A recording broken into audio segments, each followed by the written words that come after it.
Happy Navratri to all of you. ഇന്ന് നവരാത്രിയുടെ തുടക്കമായതുകൊണ്ട് ഞാൻ കരുതി നമുക്കൊരു നവരാത്രി ക്രാഫ്റ്റിൽ തുടങ്ങാമെന്നുള്ളത്. നോർമലി ഇന്ത്യൻ ഫെസ്റ്റിവൽസ് എപ്പോഴും കളർഫുൾ ആയിരിക്കും അല്ലെ. അതുപോലെ തന്നെ നവരാത്രിയും ഒരു വളരെ കളർഫുൾ ആയിട്ടുള്ള ഒരു ഫെസ്റ്റിവൽ തന്നെയാണ്. എനിക്ക് തോന്നിയിട്ടുള്ളത് നമ്മുടെ നാട്ടിലേക്കാൾ നോർത്ത് ഇന്ത്യയിലാണ് ഈ നവരാത്രിയൊക്കെ വളരെ ഗംഭീരമായിട്ടും കളർഫുൾ ആയിട്ടും ആഘോഷിക്കാറ് എന്നുള്ളത്.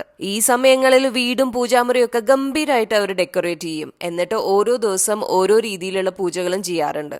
അപ്പൊ ഇന്ന് നവരാത്രി ആയിട്ട് ഞാനിവിടെ ഒരു കാൻഡിൽ ഹോൾഡർ ആണ് ഉണ്ടാക്കിയെടുക്കുന്നത്. അപ്പൊ അത് ഉണ്ടാക്കാനായിട്ട് ഞാനിവിടെ യൂസ് ചെയ്തിട്ടുള്ള ഒരു ഫ്രഷ്നറുടെ ടിന്നാണ്. അതിന് ചുറ്റും ഞാൻ ഇതുപോലെ ജൂട്ടിന്റെ ത്രെഡ് ഒന്ന് ചുറ്റിക്കൊടുത്തു. എന്നിട്ട് പിന്നെ ഒന്ന് ലേസ് വെച്ച് ഡെക്കറേറ്റ് ചെയ്തെടുത്തിട്ടുണ്ട്. പിന്നെ കുറച്ച് പേൾസ് കൊണ്ടുള്ള അലങ്കാര പണികളും കൂടെ ആയപ്പോഴത്തേനും അതിന്റെ ലുക്ക് തന്നെ ഒന്ന് മാറി കിട്ടിയിട്ടുണ്ട്. ഈ ഒരു ഐറ്റം ഒരു ഡെക്കറേറ്റീവ് പീസ് ആയിട്ട് നമുക്ക് യൂസ് ചെയ്യാം. അതല്ല ഇനി ഒരു കാൻഡിൽ ഹോൾഡർ ആയിട്ട് വേണമെങ്കിലും നമുക്ക് യൂസ് ചെയ്യാം. അപ്പൊ ഇന്നത്തെ ക്രാഫ്റ്റ് ഇഷ്ടമായിട്ടുണ്ടെങ്കിൽ നിങ്ങൾ കമന്റ് ബോക്സിൽ ഒരു റെഡ് ഹാർട്ട് ഡ്രോപ്പ് ചെയ്യാൻ മറക്കരുത്. അതുപോലെ തന്നെ ആ ലൈക്കിനും സബ്സ്ക്രിപ്ഷനും പിശുക്ക് കാണിക്കുകയും വേണ്ട കേട്ടോ.